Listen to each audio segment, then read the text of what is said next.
کوئی ان کے لیے کھانا لایا, کوئی طرح طرح کی چیزیں لایا. صحابہ فرماتے ہیں جب وہ خوش ہو رہے تھے نا, ہم دیکھ رہے تھے محبوب کا چہرہ نور بھی کھلتا ہی چلا جا رہا ہے.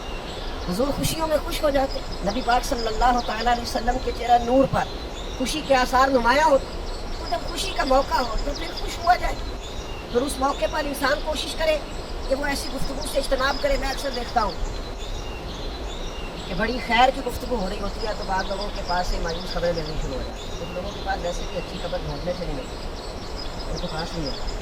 ان کے پاس جب بھی آپ کو دیکھے گی نا خطرناک, بلکہ اگر آپ 10-15 منٹ کٹھے ان کے پاس بیٹھ جائیں تو محسوس ہوتا ہے کہ 8-10 دن ہی رہ گئی ہے دنیا.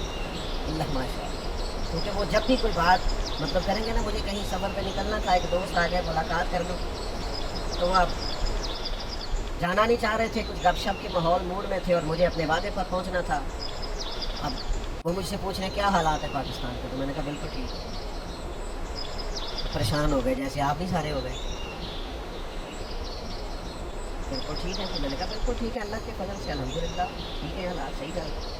تو مجھے کہنے لگے نہیں لوگ بڑی پریشانی میں. تو میں نے ان سے کہا آپ کیا کام کرتے ہیں؟ کہنے لگے میں جوتے بناتا ہوں کارخانے میں. میں نے کہا آپ سارے پاکستان کو چھوڑیں, آپ جوتے صحیح بنائیں تاکہ جو غریب آدمی پریشان ہے نا بیچارہ, وہ کم از کم آپ کے بنے ہوئے جوتے لے تو 6 مہینے اس ٹینشن سے بری ہو کے جوتا نیا لینا ہے. آپ اتنی کو آسانی کریں پاکستانیوں کے لیے, باقی انشاءاللہ اللہ کرم فرمائے. تو بھئی آپ اپنے حد تک تو کوشش کریں, باقی اللہ کا فضل ہے اس ملک کے اوپر الحمدللہ. مسائل تو آتے رہتے ہیں, چلتی رہتی ہیں چیزیں, لیکن کوئی ایسی بات نہیں ہے کہ جس میں ہم اس قدر زیادہ آزمائش میں چلے جائیں. تو میرے عزیزو یاد رکھیں, خوشی کا موقع ہو تو خوشی کی بات ہے, اور تسلی کا موقع ہو تو پھر تسلی دیں. پھر آپ دلوں کو ٹھنڈا کریں. پھر آپ یعنی آپ کی ملاقات کے بعد بھی کوئی شخص ایسا محسوس نہ کرے کہ اسے تو کسی نے 2 جملے تسلی کے نہیں کہے. حضرت سعد بن ابی وقاص رضی اللہ تعالیٰ عنہ فرماتے ہیں میں بیمار تھا, آپ کی توجہ ہے میری بات پر, اور فرماتے ہیں میری بیماری کی کیفیت یہ تھی کہ میری ایک ہی صاحبزادی تھی, تو میں چاہتا تھا میں وصیت کر دوں, شاید اس بیماری سے بچ نہ سکوں. فرماتے میری خواہش تھی کہ کبھی کریم محبوب علیہ الصلوۃ والسلام جلوہ فرما ہو, نظر عنایت ہو, حضور تشریف لائیں, میں وصیت کر دوں. فرماتے سرکار تشریف لائے, کرم نوازی فرمائی, حضور نے خود مہربانی فرمائی. اور جب کریم تشریف لائے تو میں نے عرض کی حضور شدید عریض ہوں, پتہ نہیں کیا معاملہ بنے گا, تو وصیت کرنا چاہتا ہوں. سرکار نے وصیت کے احکامات بھی بتائے, لیکن ساتھ تسلی کا انداز اتنا انوکھا تھا. کریم فرمانے لگے ساتھ اس بیماری سے کچھ بھی نہیں ہوگا, ابھی تو اللہ تعالیٰ آپ کی برکت سے اسلام کا فائدہ کرے گا اور کفر کا نقصان کرے گا. ابھی تو بڑا کام کرنا, اٹھ بات کمر کیوں ڈرتا ہے, پھر دیکھ خدا کیا کرتا ہے. ابھی تو بڑا آگے بڑھنا ہے, وقت فرصت ہے, کہاں کام ابھی باقی ہے, نور توحید کا اتمام ابھی باقی ہے. تو اپنے دامن کے اندر خوشی رکھیں, جوش رکھیں, جذبہ رکھیں, کاوش رکھیں, کوشش رکھیں.